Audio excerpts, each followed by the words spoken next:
Happy New Year, and welcome to the 66th episode of the Machine Ethics Podcast.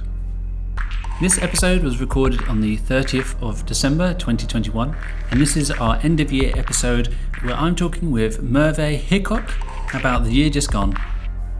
We chat about the EU AI legislation and harmonizing AI product markets through policy. We chat about the UNESCO principles and many other things in AI ethics, like systemic dogma, ethics in defense, demonstrating values and principles as an organization, ethical investing. We chat briefly about Stuart Russell's Reith lectures this year and autonomous lethal weapons. And we also chat about Coded Bias, the Netflix documentary. Thank you so much to everyone who supported us this year on Patreon. If you like what we do, please check out patreon.com/machineethics. You can also find past episodes at machine-ethics.net, and you can contact us at hello@machine-ethics.net. Follow us for updates on Twitter, machine_ethics, Instagram, Machine Ethics Podcast. And thank you so much for listening, and hope you enjoy. Hi, Merve. How are you doing? Could you just introduce yourself, who you are, and what do you do? That'd be great.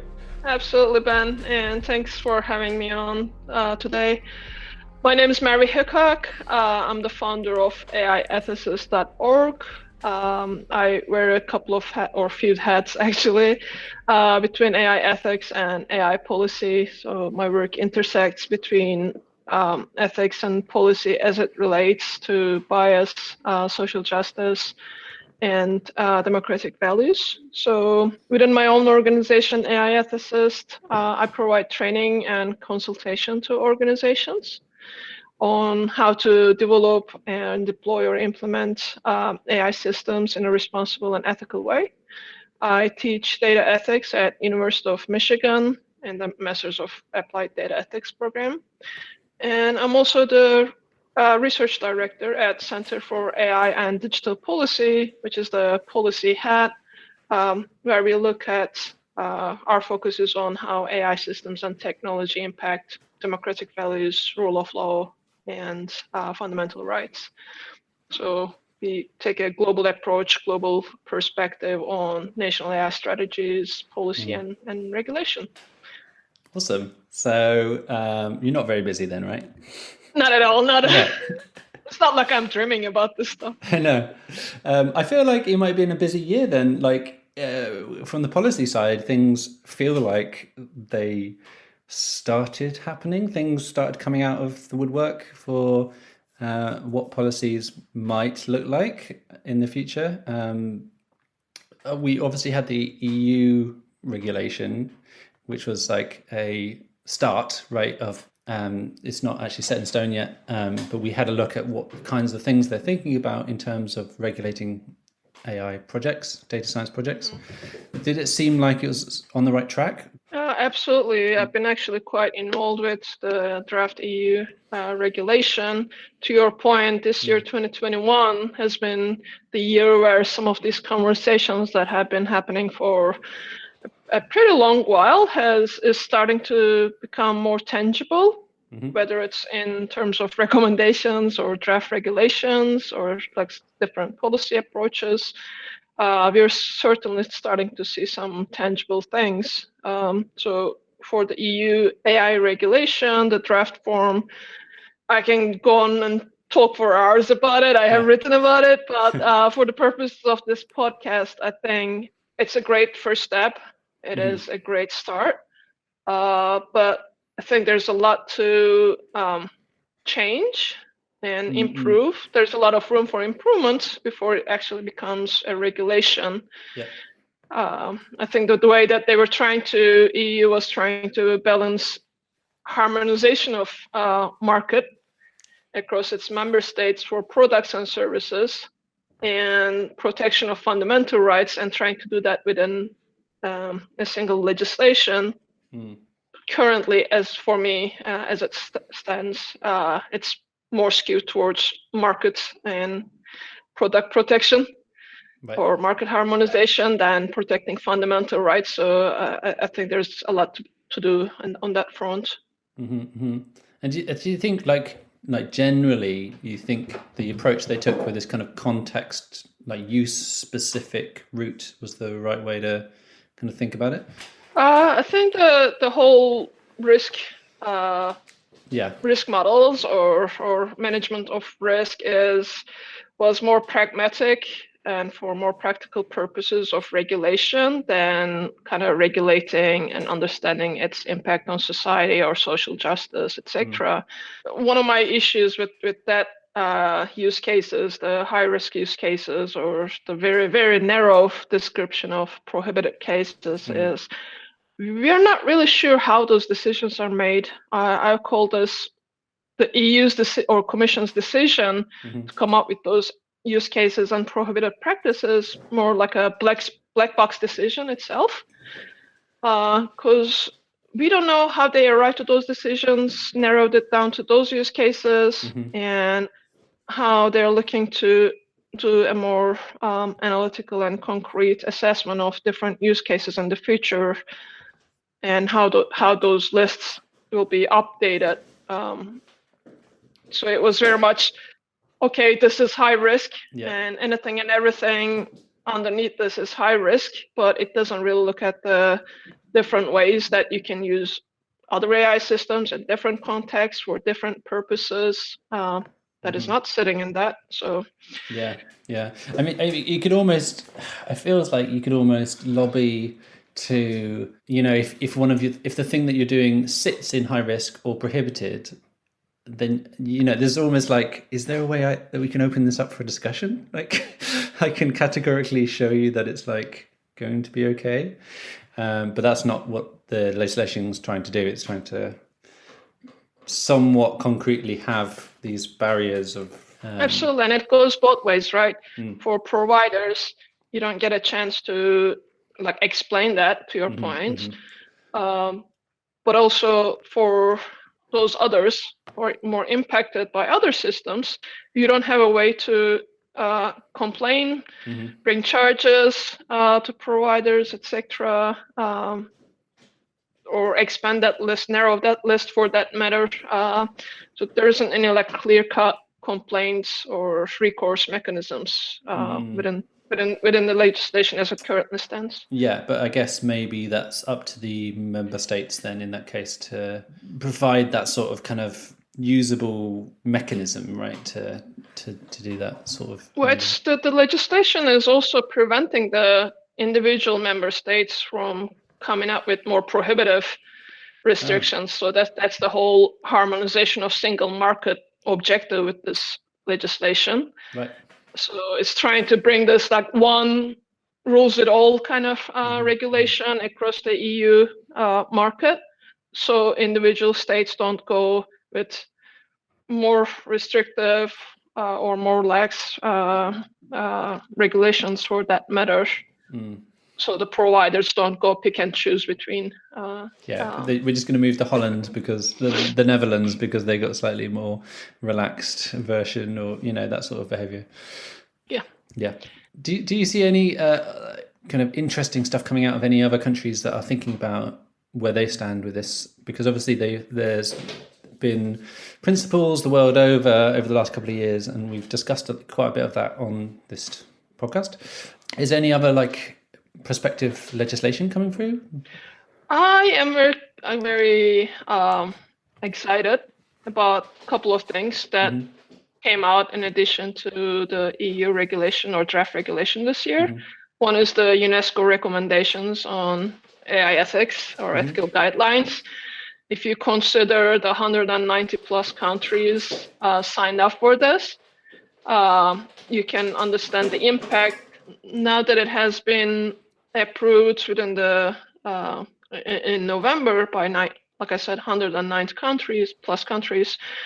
You see how this is becoming an important subject and becoming an important policy item for all nations, whether they're on the developing end of these systems and trying to sell the systems, whether they're trying to regulate the systems, or whether they're actually on the receiving end of some of these systems, whether it's with surveillance states or misinformation or what have you, or extractive policies.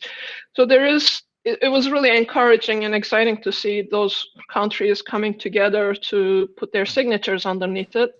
Yes, it's not mandatory, but there are some reporting requirements associated with the UNESCO guidelines. So hoping that, fingers crossed, that it moves the conversation forward. And the second thing that was really exciting came out of Council of Europe Ad Hoc Committee on AI. They just in December finalized their recommendations on legal elements of a binding and non-binding legal instrument. It's a very extensive way to describe it. But Council of Europe has, I believe, 47 countries. And they have previously passed conventions like Budapest Convention, 108, etc. So they actually have a record of bringing a lot of countries together to commit themselves to certain practices. I am very hopeful that out of the Council of Europe's work on this legal instrument, there is going to be hopefully some effective regulation come in. And the beauty with Council of Europe conventions or any legal instrument is you don't have to be a Council of Europe member state. You can actually adopt it in your own nation and kind of ratify it and start using it. Yeah. I've looked at the other two that you mentioned. The obviously the EU draft legislation and the UNESCO, which was, and these are both quite dense documents, right? These are not these for anyone who's wants some light reading over Christmas. These are exactly not what you want to be reading. But the UNESCO one was quite interesting to me. If we could just go quickly back to that, and we'll come back. There's a lot of stuff that seems standard or like usual to me. It's like, great, they're talking about this. No, they haven't missed that one out, blah, blah, blah. But I like the fact that they are actually paying some attention to like what I call dogma, but other people call like data, I can't remember what it's called, but like the fact that you have these kind of systems which then affect the world, and the world then becomes more like the system. So you have a strong statement in there about things like, like the YouTube algorithm might do when you influence people's behavior. And there's a big paragraph about behavior change and people's rights to not being, unduly kind of pushed into certain directions through algorithmic decisions. And I was like, cool, that's like something which I haven't seen so much of in this conversation. A lot of it's around about bias and all this sort of stuff. So it's nice that there's the dogma stuff in there. How these systems impact us, and then we impact the system, and it goes round and round.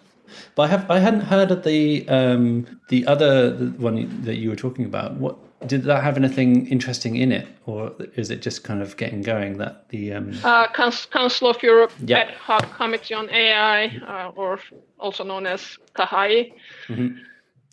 So CAHAI's mandate is really focused on rule of law, democracy, and fundamental rights. So they're not. Their mandate doesn't include any like products. Like how do we harmonize regulation for products? How do we make sure AI is trustworthy so more people adopt it, etc. It's really about how do we protect these three pillars: human rights, rule of law, and democracy. And with the human rights, obviously under its within its basis is the human dignity element, right? So their mandate, because of their mandate and the nature of the Council of Europe's work, forces them to look at this from a very different perspective and understand the impact of AI systems, and like how do we actually analyze the impact? What should be the method of impact? What should be some of the practices that should be prohibited or put moratorium on or to develop, etc.? And how do we actually put safeguards and regulatory practices around that? So they're coming it from a very different angle, and which is again very refreshing. You mentioned the UNESCO piece and how that was different from the previous conversations. To your point, UNESCO definitely acknowledges AI systems as socio-technical systems. They have impact on society, they have impact on social justice, they have impact on the planet. So when you're looking at the recommendations, the very long recommendations, they actually recommend or provide guidelines on you need to consider the planet, you need to consider the sustainability, children's rights, rights of vulnerable populations, etc., which is really or groups, minority groups or marginalized communities, etc. Those concepts are very, very thinly touched in the EU legislation, if at all. So there is a few places where you mention sustainability or protection of vulnerable people, etc., but such narrow and thinly disguised. So, like I said, between the three of them, I'm really excited, and I'm also excited about a number of national AI strategies that are coming out. I mentioned that AI systems becoming a hot policy item. So a lot of countries are trying to establish where they want to be in terms of their investments, in terms of their priorities, how AI systems should be developed and implemented in their own in their own societies. So it's really interesting space, incredibly fast-moving space. I think I read they had some UK-based kind of AI not policy but kind of strategy come out. I think maybe 2 years ago, and what I was struck by then was that they were very excited by the space and they were happy to help. They were like encouraging commercialization as fast as possible. And I think more recently, it's like more tentative, right? We're going to be thought leaders, we're going to be leaders in the space, but also because we're going to do it environmentally friendly and ethically. That these things are like in that conversation now, and that it's not just a commercial thing, or this other conversation which is sort of sidewards to it, which is around arms and defense and that sort of thing as well. And I feel like the conversation there is still kind of raging, and it hasn't really got to a decision on where people stand necessarily, or rather it sounds like people are saying we shouldn't do automated weapons, and then people are doing them. So it's sort of confusing, I think, in that space. But it's nice that I've seen the kind of general conversations incorporating some of the stuff around AI ethics into some of that strategy thinking. Is that the kind of vibe you're getting as well, or? There's certainly more conversations. I mean, NATO has its ethics guidelines, and in US Department of Defense, Pentagon has its AI ethics guidelines on principles. I think a lot of the times when I'm talking about ethics, I always compare, or even policy stuff, compare what you say to what you do.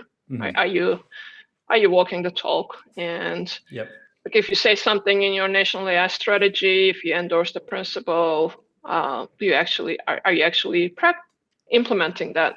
So that's one of the things that, for example, we look at Center for AI and Digital Policy. We are looking intensively to tens and tens of countries and their national AI strategies and their practices on the ground and what they're doing with it. Same thing with the companies.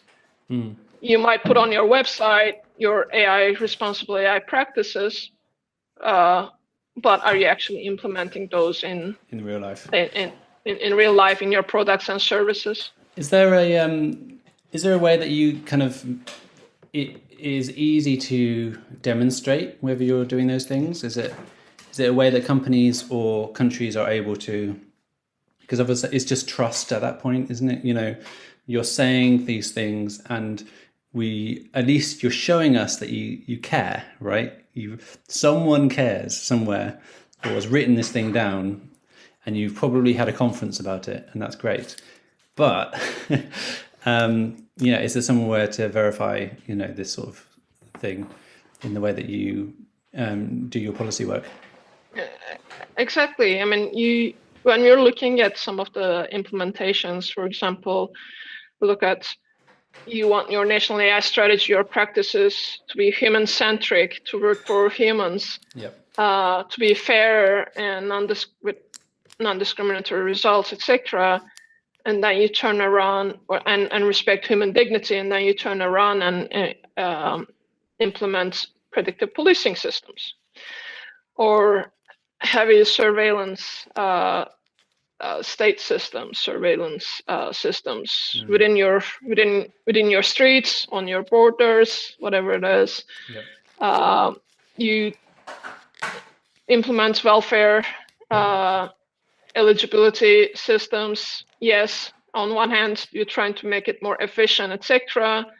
But a lot of the systems end up being used to catch fraud rather than expanding welfare and helping people and helping with the root causes of these issues.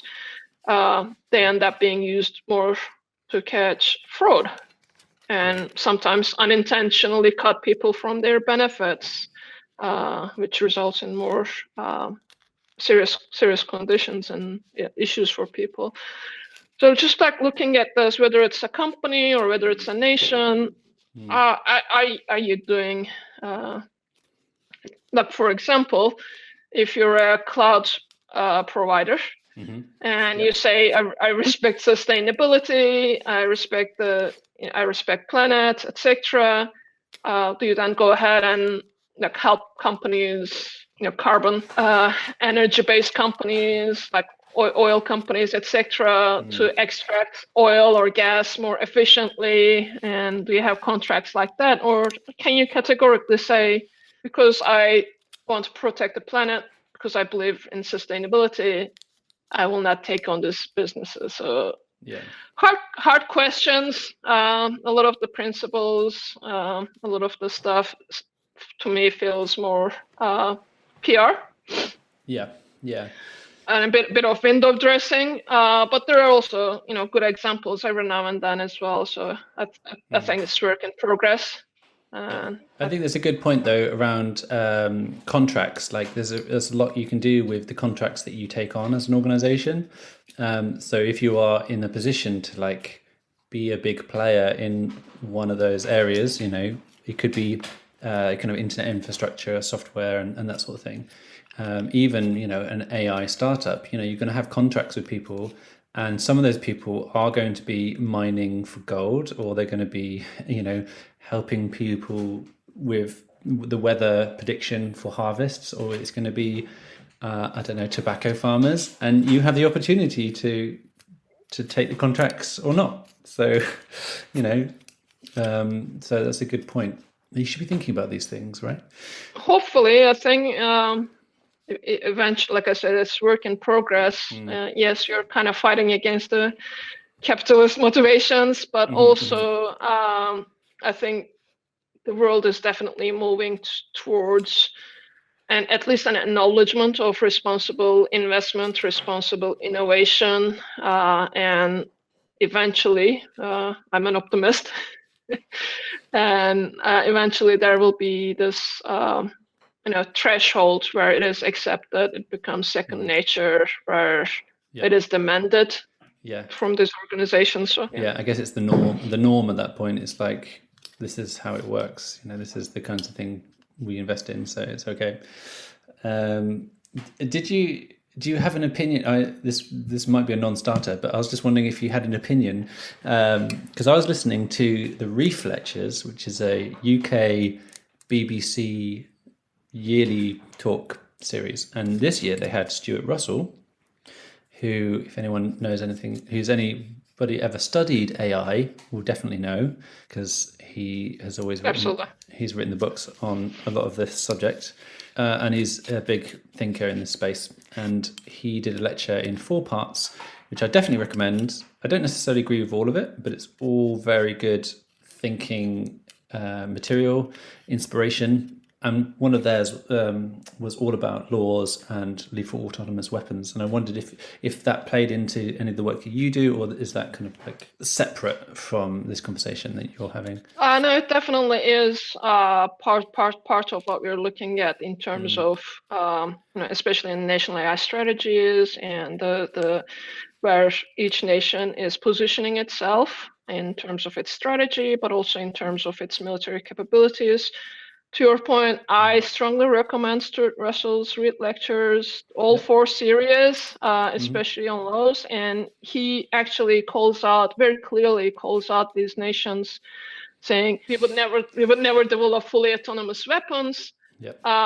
However, they also are opposed to banning these little autonomous weapons. So there is that hypocrisy.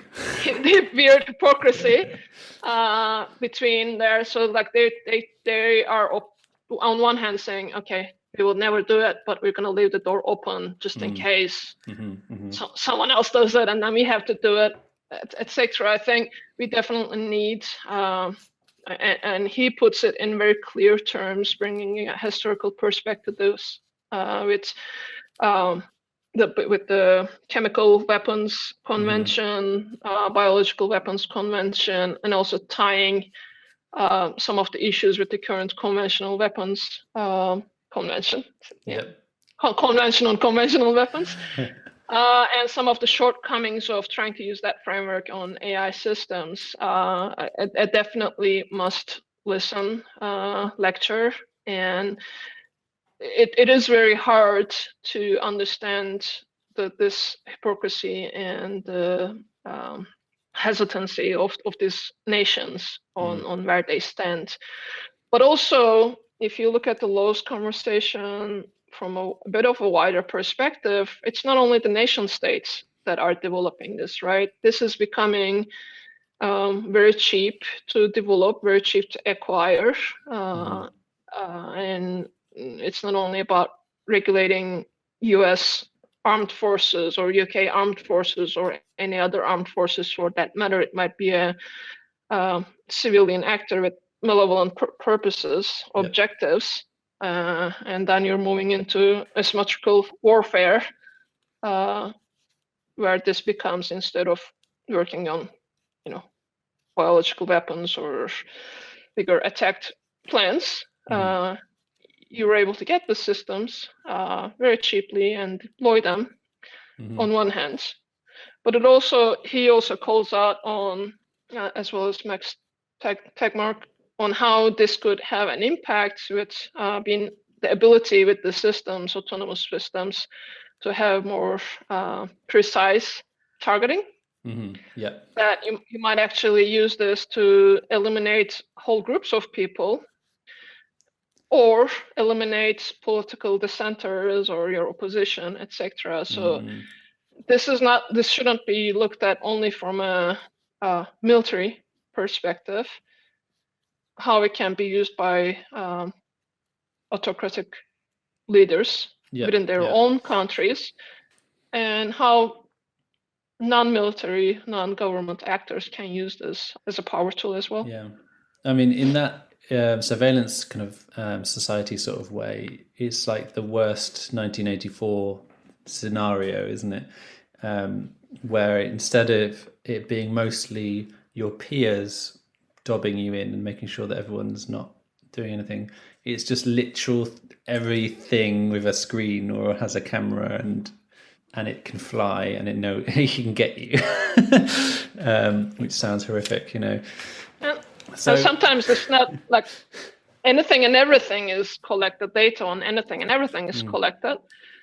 But sometimes it's not even like collated in a most accurate way either. Yep. So you have thousands and thousands of not replications, but manifestations of you on band words and this profile and in this profile for this product, which might not be representative of you as a person, or will never stay as a representation of you as a person. So not only we're trying to collect all this data that we can possibly collect, but then it's not representative, it's not correct, it's not accurate, it's not recent. All this stuff also comes your way. So I feel like that it beautifully takes us into like coded bias. Did you see that this year? Absolutely. I actually interviewed the director. Oh, great. Earlier in the year. Because I think it was released early this year. I think I was trying to work out if it was last year or this year. Along the Social Dilemma, which is also, these are both Netflix shows. We're not endorsed by Netflix, by the way, but you should check them out if you do have access. It feels like there's this public kind of, understanding. There's like more information out there about just tech ethics. It's seemingly not necessarily just like problems with algorithmic bias and AI products, but generally, certainly Social Dilemma is more about how we are curating our future, how we are interacting socially and how that's affecting us, and how these like Facebook, big companies have kind of sent us down this line. Whereas coded bias is a bit more specifically around, impacts to certain diversities of people by algorithmic bias or data issues or stupid design with some of these algorithmic systems. Did you enjoy that film, and do you think it was representative? I absolutely loved the documentary. I think it was a beautiful manifestation of the research, the actual academic or scholarly research, which is now a seminal research in especially in facial recognition and bias circle. That beautiful manifestation of the work into like how do you turn that around into a tool for activism and advocacy? How do you make this work more accessible, more understandable to the mainstream, and help them understand some of the implications of bias in the systems and how it can be used to intentionally or unintentionally to discriminate, to oppress, etc. I think it was absolutely. I have great respect for Dr. Blumini, and as well as Dr. Gebru and Deb Reggie and everyone who was involved in that in those bias studies to start with. But I think Shalini Kantaya has brought from her activism background, she has brought a very interesting perspective to it to make it more accessible. So I think that's the great integration of scholarly work with art, and how you can use that to get more mainstream attention. But I also credit a lot of investigative journalism this year, over the past few years, who are working really hard to bring some of the issues with these systems to the surface. Like, how is this algorithm impacting your access to credits, the housing prices when you put your house on a market, your access to education, your A-levels, for that matter, and a lot of the things where it actually touches on, like, has a real impact on people's life, and bringing those elements to the surface and helping people understand, hey, these systems are not perfect. There might be implications on me or people who look like me, sound like me. So I probably need to understand this better. Yeah.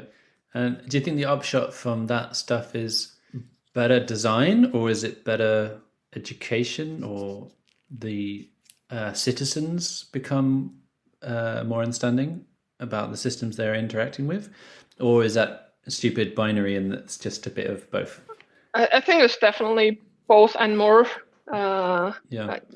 Like they are not mutually exclusive. We definitely need more literacy, digital literacy, from whether you're a product consumer or service consumer, whether you're an employee in a company using the systems, whether you're a citizen trying to understand what kind of decisions public systems are making about you, or what kind of access you have to information or news, and how that might be skewed or biased.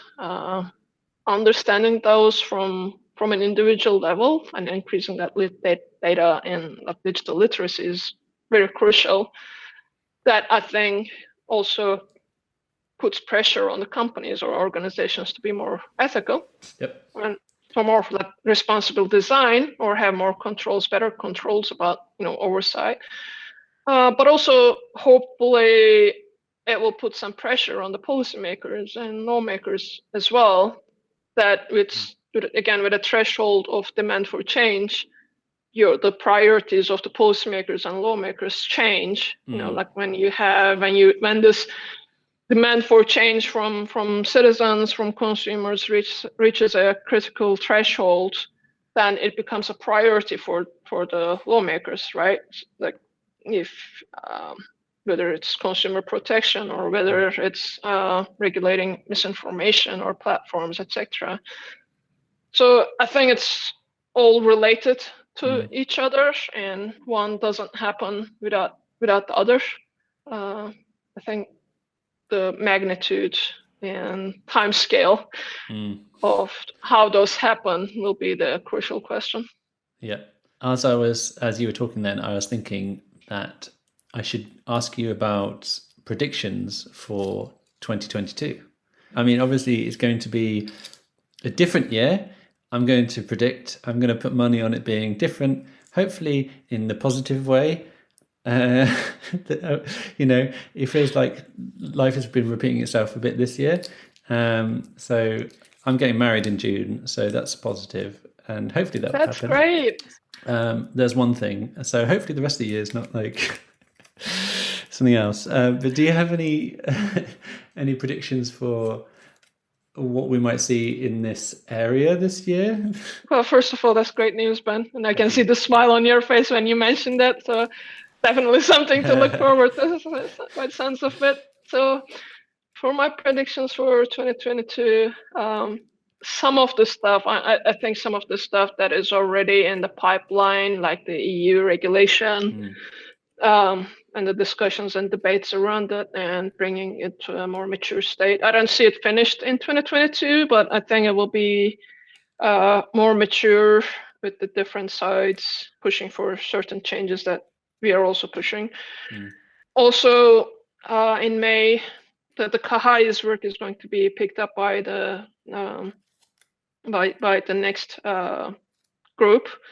So that work is going to restart with the next round of that legal instrument. They're going to pick up the elements for the legal instrument, the recommendations, and actually start putting it together, like put meat on the bones.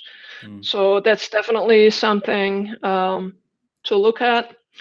From my end, I'm really excited, obviously, about the teaching that I'm involved with, and the consulting and training ask that I'm getting from the organizations, which is a good way for me to judge the demand side of responsible and ethical way of doing AI. Yep. And I'm very happy to see that I get demand both from like startups, but also Fortune 500 companies, and demand from around the world. So I think that definitely correlates with some of the stuff that we've been talking about.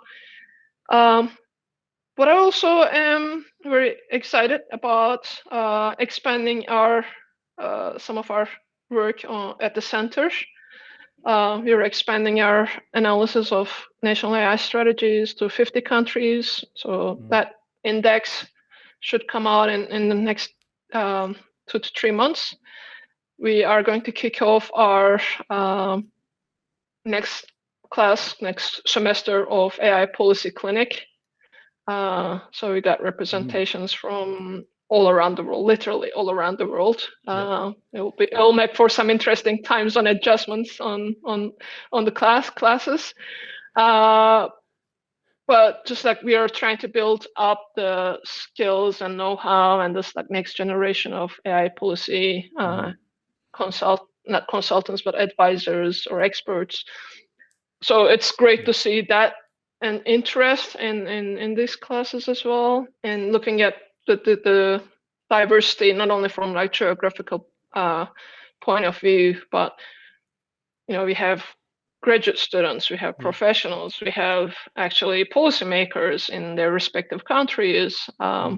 It's really great to see that interest, and hopefully we can help them to make changes in their areas as well. It was really funny actually that you mentioned that, because I was at a talk. So I gave a talk and a roundtable discussion a couple of weeks ago for the public consumption, but it was for a company that was pushing a certain ethically minded agenda, and that was cool. And I didn't mind. I was glad to be part of that.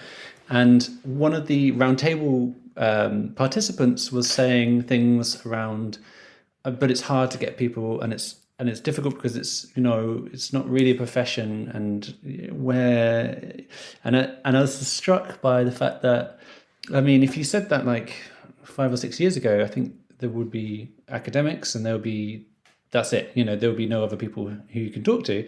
But now I feel like, well, there's loads of people you could talk to, and loads of people who could help, and you can give money to, and you will supply you with different things around this topic now.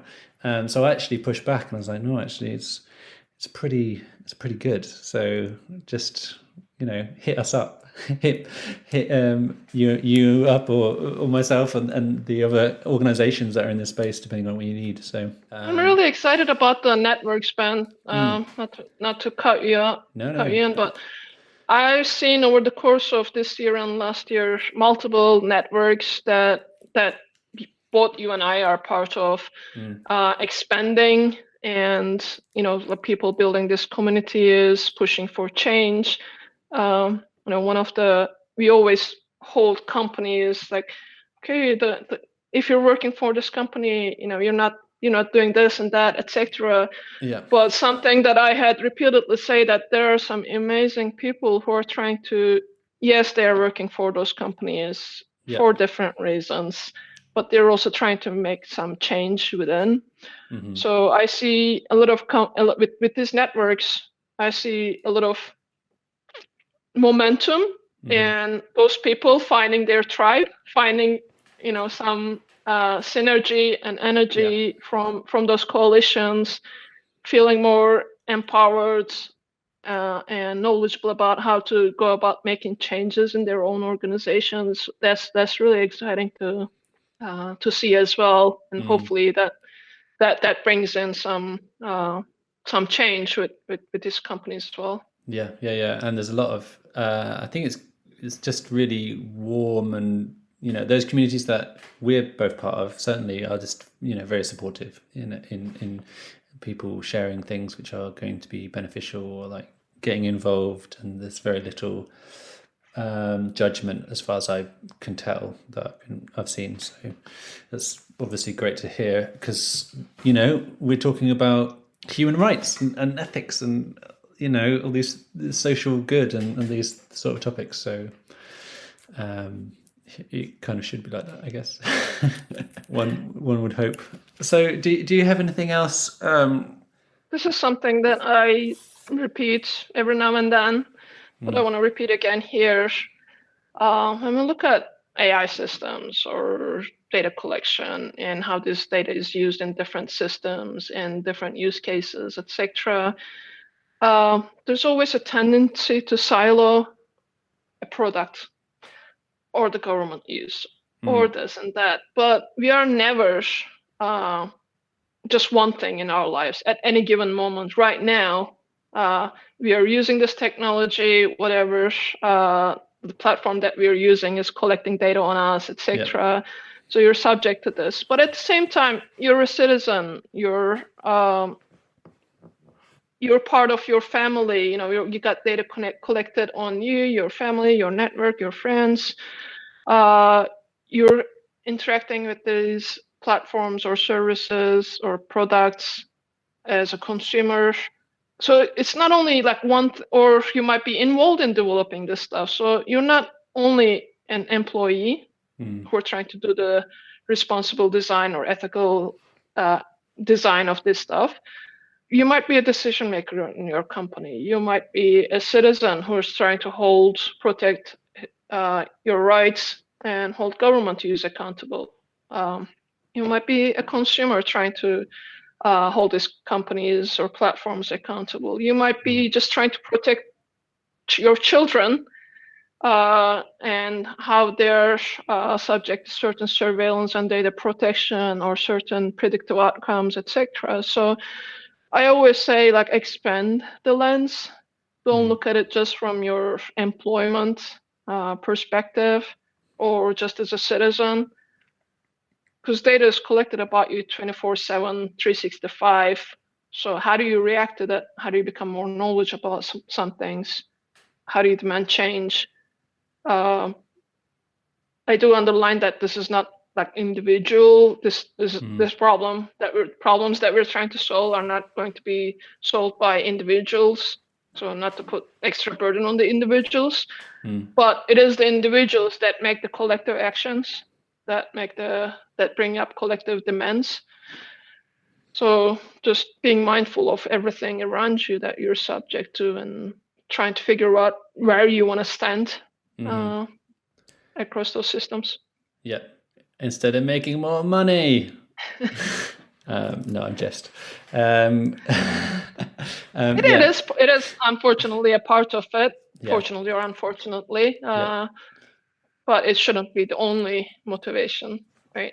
Yeah, exactly. And I wholeheartedly agree. I think for me, it's kind of like part of the process that you should, if you're making these sorts of stuff, obviously, if you're just beholden to it, as we talked about, it's good to get educated, get more digitally literate. But it's just really interesting. I think it's just really interesting, like this stuff as well. And that's one of the reasons I'm even here, because I just think it's really interesting. So, even if it floats your boat, you should get involved, start looking around, maybe tip off some of these, journals that can help you find out about how certain systems are working if it's not obvious and it's detrimental to people, and you get things like credit cards going to more men than women, and you get all these kind of disparities turn up in your citizen's life, and you can maybe investigate and have a look into those sorts of things as well. Great. I think we've chatted enough for the listeners. It's always a pleasure. If people want to follow you, find out about you, how do they do that? Definitely check out my website, because that is first and foremost is meant to be a repository to easy access to information about the stuff that we talked about, aiethicist.org. Follow me on LinkedIn, connect with me on LinkedIn, and I'm always happy to answer questions as quickly as I can. But also follow our different works with Center for AI and Digital Policy, or this podcast, or if you're looking to find your tribe in this work, look for some of the networks as well. Yeah, and some of those networks are listed on that site as well, aren't they? Correct. Thank you so much for your time. Have a amazing 2022, but also have a great New Year's. This is recorded just the day before New Year's, so I'll speak to you again in the next year. Great talking to you again, Ben. You too.